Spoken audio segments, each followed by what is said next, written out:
Você está ouvindo Meu Amigo Espírito Santo, um relacionamento que vai mudar a sua vida, de Abe Uber, narrado por Suelen Passos.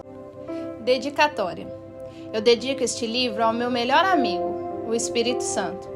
Precioso Espírito Santo, o Senhor é minha vida, minha luz, meu tudo. Eu o amo infinitamente. Obrigado por ser meu amigo e pelo privilégio de caminharmos juntos, trazendo glória ao Pai, pelo poder do nome do Senhor Jesus. Agradecimentos. Quero agradecer a minha preciosa esposa Andréia, que depois do Espírito Santo tem sido minha melhor amiga e maior encorajadora em todas as áreas. Andréia, juntos temos crescido na intimidade com o Espírito Santo. E eu não poderia imaginar uma vida melhor do que estar ao seu lado, caminhando juntos com nosso Senhor. Eu amo você. Prefácio. Que honra prefaciar um livro do meu pastor, Abe Uber. Tenho o privilégio de chamá-lo não somente de pastor, mas também de discipulador, mentor, amigo e consogro. Sim, essa palavra existe e fala de nossa condição de parentesco, depois que meu filho Israel se casou com a Priscila, filha dele. Por conta do convívio que me permite avaliá-lo não só no púlpito, posso afirmar que o autor é referência e inspiração para mim. Ele vive o que prega e prega o que vive. Consegue combinar a profundidade do conhecimento e dos resultados ministeriais com simplicidade, tanto na forma de comunicar como de viver o Evangelho. É uma dádiva divina à igreja no Brasil e no mundo. Costumo brincar que se existe uma espécie de Unesco espiritual, certamente tombaria o pastor Abe Uber como patrimônio do corpo de Cristo. O segredo de seu sucesso em todas as áreas, arrisco dizer, não se origina em métodos, mas na prática de princípios. Entre eles, merece destaque o relacionamento diário com Deus e, mais especificamente, a comunhão com o Espírito Santo. Este homem de Deus possui as credenciais necessárias para tratar com autoridade do assunto apresentado neste livro. Quanto à temática que aqui será ensinada, é imperativo despertar sua importância. Uma forma de mensurar o valor é atentando-se às palavras de Jesus. O próprio Cristo afirmou que o Espírito Santo viria dar continuidade à sua obra, desde sua ascensão aos céus até a sua volta. E eu pedirei ao Pai, e Ele lhes dará outro Consolador, a fim de que esteja com vocês para sempre. É o Espírito da verdade, que o mundo não pode receber, porque não vê nem o conhece. Vocês o conhecem, porque ele habita com vocês e estará em vocês. Não deixarei que fiquem órfãos, voltarei para junto de vocês. João 14, 16 e 17.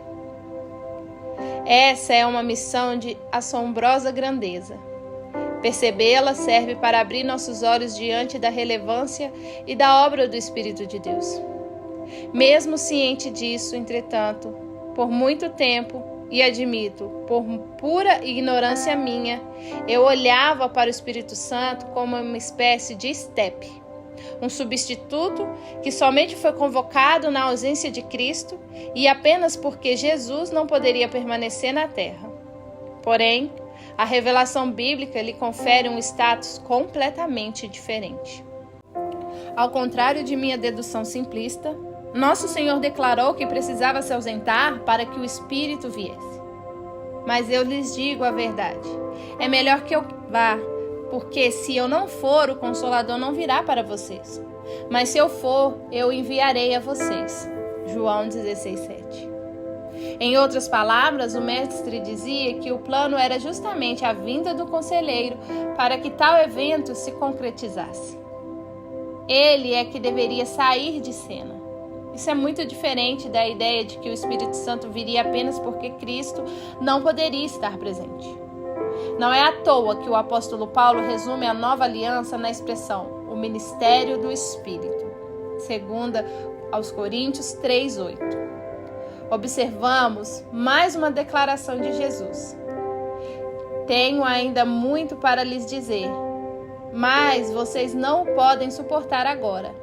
Porém, quando vier o Espírito da verdade, ele os guiará em toda a verdade. Ele não falará por si mesmo, mas dirá tudo o que ouvir e anunciará a vocês as coisas que estão para acontecer. João 16, 12 e 13. O interessante desse trecho é que ele mostra que havia verdades que nosso Senhor Jesus não havia podido comunicar aos discípulos enquanto esteve com eles. Portanto, o Espírito, quando enviado, finalmente transmitiria tais verdades àqueles homens. O que se conclui? O Espírito Santo não veio apenas para continuar a obra de Cristo, mas para erguê-la a um novo patamar. A partir do momento em que entendemos o valor da missão conferida ao Espírito, passamos consequentemente a valorizar também a necessidade de nos rendermos à sua obra. Foi assim comigo. Sou prova viva de que tudo muda quando conhecemos e reconhecemos o Espírito de Deus. Minha esperança é que você ouça e reflita a respeito das verdades contidas neste livro, com a compreensão de quem é o Consolador e de quão maravilhosa é a sua missão. Estou convicto de que este livro pode guiar você a uma dimensão mais profunda na vida cristã. Prepare-se para não desejar menos do que estar absolutamente mergulhada no Espírito Santo. Boa leitura. Luciano Subirá, pastor da comunidade Alcance em Curitiba, Brasil, responsável pelo Orvalho.com, um ministério de ensino bíblico em prol do corpo de Cristo. Introdução. Há muitos anos, logo nos primeiros dias do meu ministério pastoral, tive um sonho. Eu era um jovem pastor que estava começando a expandir uma igreja local na cidade de Santarém, no Pará, norte do Brasil. Na época, tínhamos pouquíssima experiência em liderança ou mesmo em multiplicação de igrejas. Toda a minha confiança se encontrava nas promessas de Deus, que estavam sobre mim e sobre o ministério do qual eu fazia parte. Mesmo não me sentindo o melhor candidato para cumprir aquela missão, havia uma convicção em meu espírito de que me dizia que, se perseverasse em obediência e muito trabalho duro, com fé no chamado de estabelecer o reino de Deus naquela cidade, veria o Senhor nos honrando no tempo oportuno. E foi o que aconteceu. Depois de uma longa temporada desenvolvendo uma forte cultura de adoração e de busca por intimidade com Deus entre nossos líderes e membros locais, pude ver nossa igreja experimentar um crescimento sobrenatural. O que vivemos foi um poderoso tempo de avivamento durante meses consecutivos. Semanalmente víamos em nossas reuniões centenas de conversão, batismo no Espírito Santo, libertação, milagre e cura. Era como se o céu estivesse invadindo Santarém. Nós estávamos muito surpresos e gratos com tudo o que estava acontecendo. Diante daquele mover, enxergamos a necessidade de começar a adotar novas estratégias para potencializar seu impacto e multiplicar os frutos. Porém, antes mesmo que pudéssemos realizar grandes mudanças, o crescimento que antes experimentamos diminuiu o ritmo. Nesse período, durante semanas e semanas, nos víamos estacionados. Era como se estivéssemos engrenados em uma subida por uma montanha de crescimento espiritual e, de repente, estagnado em um plato. Não perdíamos pessoas, mas também não nos desenvolvíamos em nossa comunidade, considerando tanto o ponto de vista quantitativo quanto o qualitativo. Por mais que tivéssemos muitos membros fiéis, não presenciávamos avanço em suas vidas. Eles até vinham para a igreja, mas continuavam presos aos hábitos, mentalidades e vícios antigos. Era nítido que algo estava faltando em nosso meio, para voltarmos a viver o avanço de meses atrás. Mas ainda assim, não fazíamos ideia do que era. Como pastor, tentei todas as estratégias que conhecia para melhorar o engajamento dos membros em nossas reuniões de pequenos grupos, cultos e até nas escolas bíblicas. Mas mesmo assim, não conseguíamos ver uma mudança expressiva. Durante esse tempo, eu e minha liderança começamos a jejuar e a orar para compreender o que estava acontecendo e qual era a vontade de Deus para aquela situação. Certa noite, em especial, durante um momento de profunda adoração e oração, abri meu coração para Deus e compartilhei que não queria que os nossos melhores dias como igreja estivessem no passado, mas sim à nossa frente. Meu maior desejo era descobrir como voltar a viver o crescimento sobrenatural que eu sabia que Ele tinha para nós. Então pedi para que o Senhor me mostrasse, ainda naquela noite, o que faltava para experimentarmos novamente aquele romper do Espírito que havia transformado Santarém. Depois que terminei de orar, decidi esperar pela resposta que havia pedido, mas absolutamente nada aconteceu. Fui dormir então um pouco decepcionado. Contudo, mal sabia eu que durante meu sono o Senhor atenderia minha oração. Naquela noite tive um sonho profético em que me via dentro de um barco flutuando sobre um grandioso rio que parecia não ter fim. Eu não conseguia ver até onde ele ia, porém algo dentro de mim me fazia querer percorrê-lo até encontrar seu ponto final. As águas tão brilhantes que me deram a impressão de estar navegando sobre diamantes. Ao mesmo tempo, eram tão limpas e transparentes que se eu me aproximasse da borda do barco, era possível enxergar um imenso cardume nadando ao meu lado por todo o fluxo. À medida que eu avançava, mais forte era a correnteza e, por consequência, mais rápido o barco navegava. Em alta velocidade, segui pelo rio sem parar, até que o nível de água começou a diminuir, fazendo com que o barco encalhasse em um monte de barro. Percebi que este havia secado por completo. Ao meu redor só havia terra molhada e poças com alguns peixes se debatendo. Instintivamente tirei a camisa e saí correndo para socorrê-los, tentando carregar o cardume até a água. Porém, os peixes eram enormes e eu não conseguia levá-los com a força dos meus braços, a ponto de ter de empurrá-los com a ponta dos pés. Eu acreditava que se continuasse avançando pelo caminho seco do rio, cedo ou tarde encontraria água. Mas isso não aconteceu e o meu sonho chegou ao fim. Ainda estava com as memórias do sonho fresco em minha mente quando acordei. E mesmo não compreendendo por completo naquele momento, por algum motivo sabia que aquela tinha sido a resposta de Deus à minha oração da noite anterior.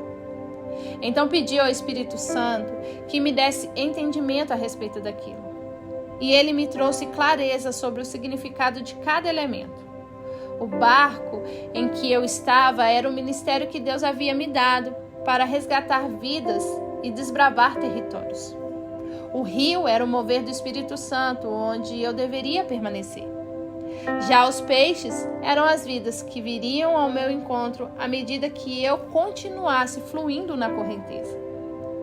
Para ir direto ao ponto, o que o Espírito Santo estava tentando me dizer através daquele sonho era que o período de crescimento que experimentamos no passado estava diretamente relacionado com o foco da nossa igreja naquela época: intimidade com Ele. Todo avivamento e crescimento sobrenatural que estamos vivendo era fruto do Espírito Santo em consequência da nossa busca pelo relacionamento com Ele. Tanto a imagem do rio seco quanto eu forçando os peixes a avançar representavam o que aconteceu com a nossa igreja ao tentarmos mudar a estratégia sem antes ouvir a voz do Espírito. Assim entendi que a mensagem divina para mim e para a congregação a qual eu pastoreava era que o crescimento que Ele tinha para nós não viria por força ou por violência, mas pelo seu Espírito. Zacarias 4:6. Só vivemos a plenitude de tudo que o Senhor havia planejado para o nosso ministério, nossas famílias e nossa cidade, se tivéssemos como prioridade a intimidade com o Espírito Santo. Depois de meditar sobre tudo aquilo, prostrei-me em arrependimento e pedi perdão ao Espírito pelo descaso com que eu e a igreja o estávamos tratando. Prometi que nunca mais iríamos negligenciar o nosso relacionamento com Ele e que faríamos de tudo para desenvolver pessoas apaixonadas pela Sua presença. A partir disso, começamos a trabalhar intensamente em nossa comunidade para reformar o entendimento acerca do Espírito Santo. Passamos a ensinar, através da nossa própria cultura e de eventos, que ele não era uma força sobrenatural ou uma energia, mas uma pessoa que ansiava avidamente por ser o nosso melhor amigo. O resultado dessa mudança radical foi que voltamos a crescer sobrenaturalmente e dessa vez, segundo a vontade de Deus. Hoje, com mais de 45 mil membros, nossa igreja se tornou um ministério global. Desde que nos alinhamos com a vontade divina, nunca mais paramos de crescer. Em outras palavras, o sonho que recebi do Senhor gerou um grande despertar de relacionamento pessoal com o Espírito. E este livro é fruto de tudo que vivemos a partir disso. Dessa forma, ao longo dos próximos capítulos, você poderá encontrar o que compilei de tudo que aprendi, junto com meus companheiros de ministério, nessa extraordinária jornada para aprofundar a nossa intimidade com o Espírito Santo. Portanto, acredito que a mensagem que essas páginas carregam tem o poder de transformar famílias, cidades e nações, uma vez que ela mudará a sua vida para sempre, assim como mudou a minha. Prepare-se para aprender a receber ainda mais do amor de Deus e, por consequência, amá-lo como nunca. Conforme você se aprofunda no conhecimento do Espírito Santo, entenderá como acessar o coração e a mente de Deus, para assim compreender e viver a sua vontade aqui na terra. Ao final desta leitura, você terá absoluta certeza de que o maior segredo para termos a vida que Deus sonhou para nós está em fazer do Espírito Santo nosso melhor amigo. Você está pronta para entrar em um relacionamento sério com Deus? Que comece a jornada.